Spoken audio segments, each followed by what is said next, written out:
United States of America, Barack Obama is a dictator. Yesterday, Governor LePage called the president an autocrat and said the country needs Donald Trump to, quote, show some authoritarian power. Today, LePage clarified. I made a mistake yesterday on the radio. I used one word that I shouldn't have. I meant to use the word authoritative, and I used authoritarian, and it was wrong. The governor showed off a set of Russian nesting dolls featuring Bill Clinton and his mistresses. He railed against Hillary Clinton and said Trump would do a better job at curbing the national debt. A reporter asked the governor about Trump's economic policies.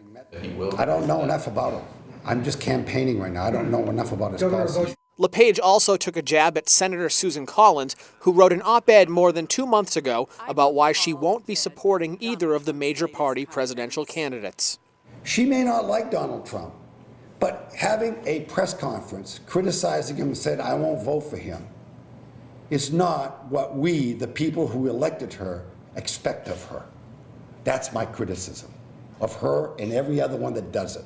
A Collins spokeswoman told us Senator Collins recognizes that emotions are running high as a result of this election, and she will continue to work closely with the governor, his staff, and his administration on issues important to the state of Maine. This kind of discord and disagreement in parties is something that actually grows a party. Maine Republican Party Executive Director Jason Savage. Yeah, I mean, it happens every cycle, happens with the Democrats too, and I'm not terribly worried about it in the long term.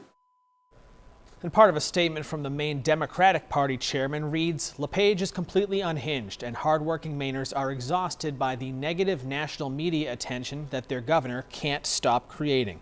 We did reach out to the White House today for a comment, but haven't heard back. Today's press conference comes 42 days after the governor said he would never again speak to the press.